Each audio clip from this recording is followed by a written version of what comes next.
네, 여러분 안녕하십니까? 반갑습니다. 학습 전략과 진로 탐색 수업에 오신 걸 환영합니다. 네, 이번 시간에는 우리가 사이버 대학이란 어떤 곳인지 그리고 사이버 학습을 어떻게 이수해야 되는지 한번 이해해 보려고 합니다.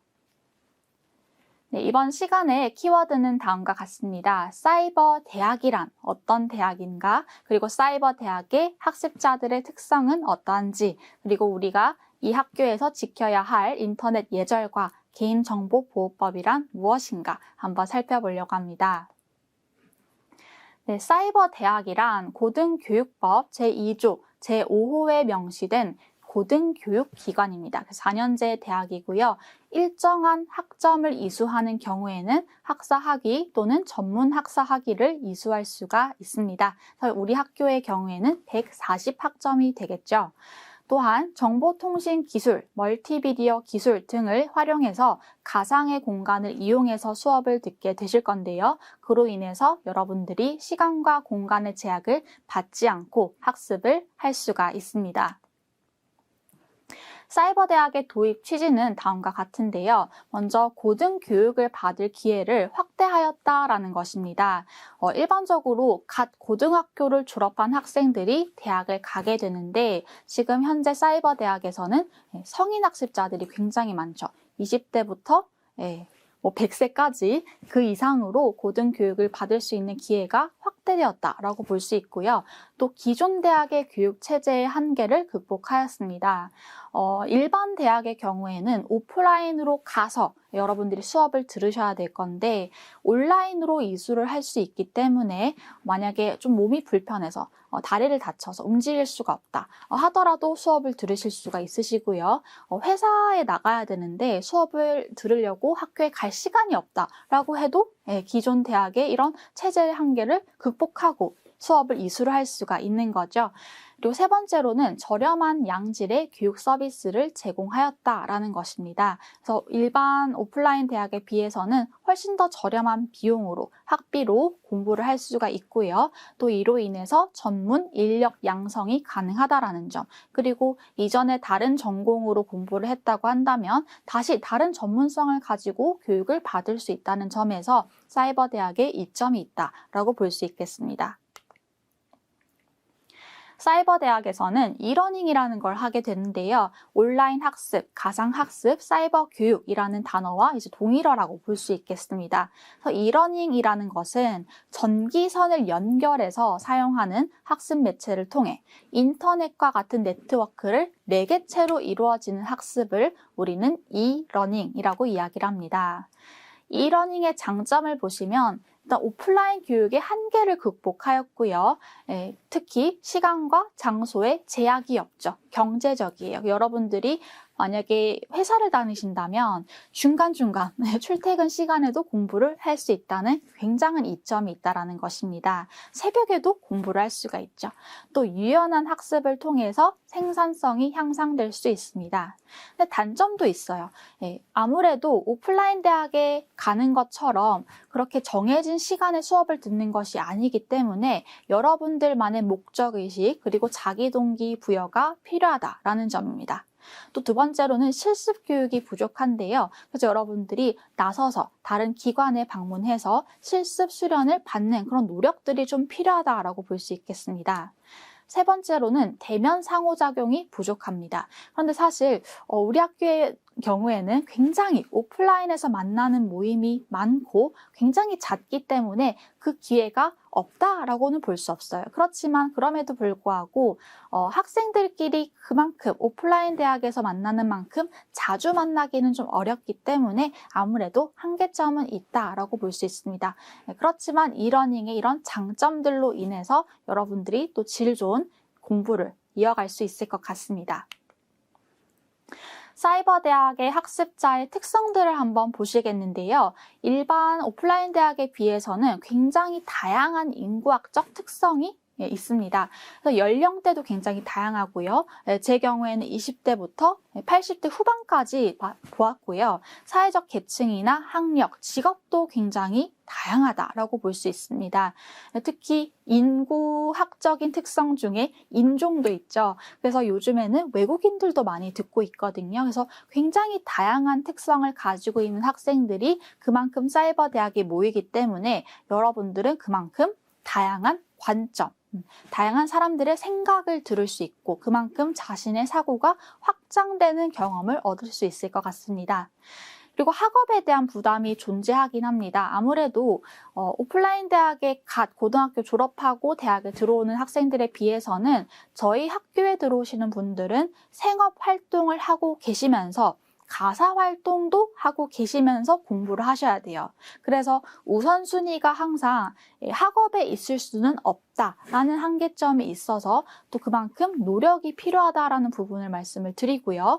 학업에 대한 경험과 자신감, 정보 기술에 대한 태도가 사람마다 굉장히 다릅니다. 그래서 어떤 분들은 대학을 다른 곳을 다니다가 들어오시는 분도 계시고 여러 대학을 졸업하시고 대학원까지 갔는데 또 저희 학교에 들어오셔서 다른 전공을 공부를 하시는 분도 계시고 학업을 오래전에 마쳤는데 한 30년, 40년이 지나서 새로 시작하시는 분들도 계세요. 그래서 각자 학업에 대한 경험도 다르고요. 그에 따른 자신감도 다르고요. 또 연령에 따라서 이 정보 기술에 대한 습득이 다를 수가 있죠. 그래서 어떤 분들은 컴퓨터 사용이 전혀 어렵지 않다라고 이야기를 하시는 분도 계시지만 어떤 분들은 워드나 한글 사용이 어렵다라고 이야기를 하시는 경우도 있어요. 그래서 사람마다 굉장히 특성이 다르기 때문에 그만큼 좀 다양한 사람들이 구성이 되어 있다는 점 한번 살펴볼 수 있고요. 인지적인 과부하가 발생하거나 학습 전략을 효과적으로 활용하지 못하는 경우도 있습니다. 왜냐하면 사이버 대학의 학습자 특성 중 하나가 여러 활동을 하고 있는 사람들이다라는 거죠. 그래서 이런 다양한 활동을 하면서 학업까지 하다 보면은 과부하가 걸리고 번아웃이 오는 경우도 발생하게 돼요. 그래서 학습 전략을 매우 효과적으로 사용하는 방법을 터득하는 것이 굉장히 중요합니다. 네, 그래서 먼저 여러분들이 공부를 하기 전에 이런 다짐을 해보셨으면 좋을 것 같아요. 제가 앞부분을 읽으면 여러분들이 뒷부분을 따라 이야기를 해주시면 좋을 것 같습니다. 나는 배울 필요가 있다. 내 학습에 대한 책임은 나에게 있다. 나는 배울 수 있다. 그리고 나는 어떻게 학습하는지 안다. 라는 자기 신뢰와 자기 주장, 자기 충족과의 어떤 그 학습 과정을 잘 해내겠다라는 다짐을 먼저 해보시고 여러분들이 공부를 시작하셨으면 좋겠습니다. 그러면 효과적으로 우리가 학습을 관리하기 위해서는 어떻게 해야 되는가? 먼저 시간 관리 전략입니다. 정해진 시간에 출석하고 수강하는 것 굉장히 중요한데요. 매주차 한 주마다 한 주차의 강의가 열리죠. 그런데 총 대부분의 학생들은 6과목 정도의 수업을 들으실 겁니다. 그러면 한번 밀리게 되면 그게 계속 밀릴 가능성이 있죠. 밀리게 되면 다음 주에 내가 오늘 좀 피곤하니까 다음 주에 들어야 되겠다. 다음 주도 피곤해요. 다음 주는 더 피곤하겠죠. 왜냐하면 2주차의 수업을 들어야 되니까. 그래서 정해진 시간에 요 날에는 화요일에는 이 수업을 듣고 목요일에는 이 수업을 들어야겠다. 화요일 9시부터 11시까지는 이런 수업을 들어야 되겠다라는 걸 미리미리 계획을 하시고 그 정해진 시간을 정확하게 지키는 게 굉장히 중요합니다. 그렇게 해야 오프라인 대학에서도 이제 매번 정해진 시간에 사람들이 가서 수업을 듣잖아요. 그것과 마찬가지로 그렇게 같이 열심히 공부한다라는 느낌으로 이 수업 시간을 한번 지켜보면 좋을 것 같습니다. 그리고 스마트폰을 최대한 활용하는 방법도 좋겠는데요. 여러분들이 만약에 출퇴근 시간이 버스나 지하철을 활용해서 이제 이 스마트폰을 사용을 할 수 있다면 여러분들이 공부를 이어폰을 끼고 공부하면서 출퇴근하면 좋겠죠. 저도 출퇴근 시간이 거의 1시간 한 20분 정도 되는데요. 그 시간을 활용해서 다양한 동영상을 보면서 보는 게 아니죠. 차를 운전하니까 들으면서 가면은 굉장히 시간을 효율적으로 사용했다라는 느낌이 들더라고요. 그래서 여러분들도 만약에 차를 운전하면 스피커로 들으시고 만약에 지하철이나 버스를 타신다면 영상을 보시면서 공부를 하시면 굉장히 효율적인 방법이 될 것 같습니다. 두 번째로는 자료 관리 전략입니다. 수강 과목별로 강의 교환이라는 게 주어지는데요. 여러분들이 수업하신 그 내용을 교수님들께서 PDF 파일로 전환해서 이제 제공을 해 드릴 겁니다. 그럼 이렇게 강의 교환을 그대로 두면, 깨끗한 채로 그대로 두면 공부한 게 아니겠죠. 무엇을 해야 될까요? 노트 테이킹을 해야 돼요. 여러분들이 수업 이 강의 노트를 바탕으로 공부를 하면서 교수님들께서 이야기를 하시는 내용을 정리를 해보아야 되겠죠. 만약에 앞에서 망각된 심리학의 사명이라고 적혀 있는데 이 심리학의 사명에 대해서 이야기를 하면서 유데모니아라는 단어에 대해서 설명이 나온다면 유데모니아란 무엇인가 이렇게 보충 설명을 옆에 메모지에 적어보셔도 좋고요. 또 여러분들이 이 심리학의 사명 전체적인 역사에 대해서 만약에 공부를 하셨다라고 하시면 이 역사에 대한 흐름, 줄거리의 요약을 한번 해보시는 것도 굉장히 도움이 되겠죠. 그래서 요약해보기 해서 또 다른 색깔의 메모지로 한번 작성해보시는 이런 노력들이 좀 필요하다라고 볼 수 있겠습니다. 세 번째로는 과부하 관리 전략인데요. 시간 관리 전략과 마찬가지로 여러분들이 시간을 같이 관리를 하면서 계획을 잘 짜시는 게 중요해요. 그래서 계획을 짜려면 여러분들이 사전에 수강 신청을 할 때 강의 계획서를 확인하셔서 사전에 필요한 정보를 확인하셔야 됩니다. 예를 들면 이 과목은 언제 시험을 치는가, 내 출장 기간이랑 겹치진 않을까, 내 휴가 기간이랑 겹치진 않을까 먼저 확인을 해보시고요. 또 시험 시간이 다 나와 있기 때문에 이 시험 시간이 언제 이렇게 배정되어 있는가 각각 확인해보고 혹시 월요일에 네 과목일 시험을 쳐야 되는 그런 상황이 오진 않을까 이런 걸 미리 확인해 보셔야 되겠죠. 그래서 하루에 한 두 과목씩 시험에 응시할 수 있도록 이렇게 사전에 계획을 짜서 대본에 두는 것. 그래서 만약에 공부를 하려면 내가 오전에 이 시험을 치고 오후에 이 시험을 치려면 요때 요 공부를 하고 오후에는 요 공부를 하고 시험을 바로 치면 되겠다. 이런 식으로 계획을 짜서 여러분들이 시험의 응시까지 별로 무리 없이 과부하 걸리지 않고 응시할 수 있도록 그렇게 전략을 짜는 게 좋겠습니다. 네, 이렇게 해서 우리가 시간관리 전략과 여러 가지 학습관리 전략들을 한번 살펴보았는데요. 여러분들이 추가로 아셔야 될 건 사이버 대학이기 때문에 지켜야 할 예절이라는 것이 있습니다. 오프라인 대학에서 학생들끼리 만나더라도 사람 간의 사람 사이에 지켜야 할 예절이라는 것이 있죠. 저희 인터넷 공간에도 마찬가지라고 볼 수 있습니다. 에티켓이라는 단어와 네트워크라는 단어를 합쳐서 네티켓, 인터넷 예절을 한번 이야기를 해보겠는데요. 네티켓이라는 것은 가상 공간을 이용하는 네티즌들이 지켜야 하는 예의범절, 최소한의 예의범절이라고 볼 수 있고요. 스스로 자율적으로 사이버 공간의 문제를 사전에 방지하고 다양하고 건전한 정보의 활용, 그리고 인간관계 형성을 위해서 노력하는 방법이라고 볼 수 있겠습니다. 네티켓 원칙의 10가지는 이렇게 셰이의 어떤 의견에 따라서 한번 살펴볼 수 있는데요. 그 중에서도 제일 중요한 부분은 다음과 같습니다. 상대방도 나와 같이 인격을 가진 인간임을 기억한다라는 것. 가상 공간이기 때문에, 익명의 공간이기 때문에, 물론 저희 학교에서 익명으로 나오진 않습니다만, 그래도 얼굴이 비춰지지 않기 때문에 그 사람의 표정을 확인할 수 없어서 마음껏 아무렇게나 이야기를 할 수는 없겠죠. 그 사람도 나와 같은 인격을 가진 인간이고 그렇기 때문에 실제 생활에서 내가 만약에 그 사람을 눈앞에 둔다면 어떻게 행동할까, 어떻게 말할까를 항상 생각하고 그렇게 글을 작성을 하셔야 될 것 같습니다. 그리고 현재 자신이 접속한 공간의 특성에 맞게 행동해야 되겠죠.